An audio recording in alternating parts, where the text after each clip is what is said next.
Ayo, Ladman here. How's it going? Different lighting today, different location. Try and not bump the things and stuff. Got my puppies saying hi to me. Anyhow, today is the last day and my lady's gonna be here, and then she's going back to work up in Washington. For the record, I live in Southern California, one of the most poopy states ever as far as taxation goes. The weather is absolutely terrific, but some of the people, I should put it this way, there's a fascinating thing that happens, I've noticed, when people come from somewhere else and then they move to California, especially in the industry, which seems to be a large reason why people come, also for the weather, I suppose, the beaches, is they kind of go from being like a really nice individual, well-grounded individual, and tend to kind of pervert into this other thing, which is no bueno and not awesome, and I don't suggest. Having been born and raised in California, I guess I was born with my nose up like this, so I'm just better than everyone, obviously. Joking aside. So hi, how's it going? Today's Tuesday, so today we are talking about today things as opposed to tomorrow things or whatever. What we're talking about today, simply put, is the election is coming up. Like, there, in case you did not know, I believe it's June 7th is election, and I just got a notification in the mail saying, hey, here's all the information and yada yada yada. Started looking into it, and I was like, all right, cool, great. I don't want to tell other people who to vote for. I mean, that'd be kind of cool, but it would kind of defeat the point of a democracy. However, I will say this, and this is something that kind of came up today, which is there is an importance and a significance in you as an individual taking some responsibility, just even a little bit. Like, I'm fairly certain most people probably aren't even aware when the election is, and they're not even going to know about it until it comes closer. And if they know anything, they just see an advert on YouTube or on the TV about some person, 1 minute sound bite about, oh, how this person is great, and oh, look, I like him, he's amazing. Don't buy into that stuff, even if it's someone you like. Actually get to know the people. What do they vote on? What have they done in the past? What does their financials look like? What do they actually represent? Now, I don't personally know of places that you can find where somebody does a pretty solid breakdown. I'm going to do some research on it, and as I find, I will bring it up. Since I'm in California, we have a truckload of things to do as far as changing it from what it is to what it could be, because California has such tremendous potential, but is being choked to death by bad taxation, just excessive taxation, extremely bad spending,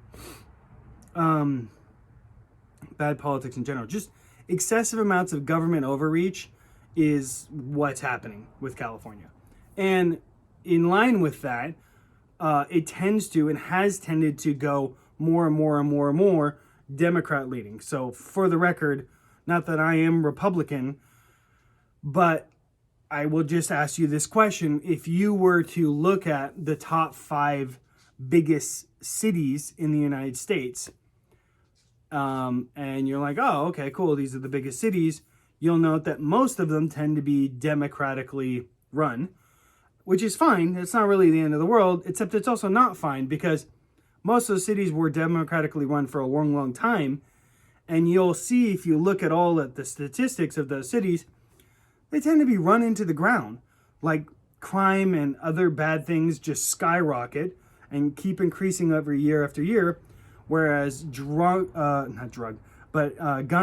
restrictions get higher and higher and higher. So it's like, so crime's going up, so you make more rules about guns, which makes crime go up higher, and then the homeless population tends to just grow and grow and grow, even though they keep spending more and more and more money on the homeless. And those are just 2 instances. And then they have this, like in California, this thing where, oh, we don't want you to build new houses, right? Don't build new houses. So we're going to make it extremely difficult for you to build new houses or new condos and new apartments, right? But meanwhile, there's housing shortage in Los Angeles County, which for the record is monstrous and humongous. So what that means is the few properties that are available that are not rent controlled, which is another thing that these Democratic run things like to do. Well, okay, so then great. What are we supposed to do? That's why houses here are like 2 or even 3 times more expensive than in other parts of the country for significantly more, where you can, like, seriously, look at Zillow. It's hilarious. You'll find a property that's like a 2-bedroom, 1-bath house for like $600,000 or more dollars. It looks like crap. And you go somewhere else like Georgia or Indiana or even Texas or Florida in some parts, and you're like, oh, or Idaho or Utah or whatever. And you're like, oh, wow, for a 4-3 house, 4-bedroom, 3-bath house, for the same $600,000, I get a massively, nicely built house, right, with land and all these things, and it's relatively new. Whereas the other house was built 20 years ago, you're going to have to spend $20,000 to fix it up a little bit, and it's just a piece of crap. Now, there's this other fundamental thing, which is like, oh, but weather. The weather is just amazing in California. And granted, it is, okay? This is why I'm red. It's sunny and it's nice and things are great. However, that is not the be all end all. And this is kind of the problem, is that people get so set on like, yeah, but it's comfortable. It's nice to be able, yeah, It's like, yeah, but sometimes you need to sacrifice comfort for something else. And I realize I'm a bit of a hypocrite. I'm living here. I am slowly convincing my parents to move. And the reason why that's significant is because they're here right now and they have a house and they're working on stuff. But I think it's very important for me to stay close to them in case of some emergency, okay? Now, granted, if I'm in a different financial situation and I can easily afford a plane ticket out, then it's really not a big deal. And separately, I am working on that with my lady, is working on our career stuff so we get to a certain point where we're what we consider established, and then moving to a different state. And hopefully by that point, I can get my parents to move with me and everything will be kosher. None of that really matters. Going back to the election, here's my thing. Here's my challenge to you as individuals, if you happen to be watching this, is this. Read up on the local people. Not just, state representative and things like that. No. Read up on the people who want to be on the school board or want to be head of transportation or whatever it might be. Read up on all the small things, okay? And look at who's running and look at both sides, okay? And I know it's going to be hard, and I think that if we challenge ourselves to like spend 10 minutes every day and just pick one thing, because we have plenty of time. So just pick one thing and be like, all right, cool. I'm going to do research on this one person, this one job. Who are the people? What have they done? Okay, cool. This is the person I like, and this is why. Then the next part of that, the second part of that, is wherever you work or whether you're out and about, like, talk to people about that and be like, hey, have you gotten the thing in the mail? Who are you gonna, whatever. Like, we're past the point of polite society where we can just be like, oh yeah, we don't talk about politics. No, we don't. Way past that. By all means, you need to talk about politics. And here's the reason why. It used to be where people were paying attention and did care about politics. But now it isn't. And so now what that means is that politicians will say certain things and people will be like, oh, that's great. Let's pick them. This is great. Blah, blah, blah. And then they don't do them, or they do them horribly, or they don't realize that, oh, to do this, it costs this. Okay? So instead, you need to start challenging people and politely, with manners, and be like, hey, let's have a conversation about this. Because if you're willing to, if you see someone with a football hat on a team you don't like, and you're like, you guys are going to lose. Like, if you're willing to do that, then you should similarly, when you're checking out stuff at the grocery store or somewhere else, have a conversation with someone and be like, hey, what did you think of that? Do you know who's you're voting for or blah? And they might look at you askance and like, well, I was just curious because I did some research on it and I saw an advert, but like, honestly, this guy looks like a bad guy. I was just wondering if you knew anything about it. And if you do it like that and do it in a way where, and this is a really important thing, if you allow others to save face in the conversation, you're going to go super far. Now, this is something I challenge with, and I'm not perfect at all. But the concept of it doesn't have to be, okay, you lose, I win.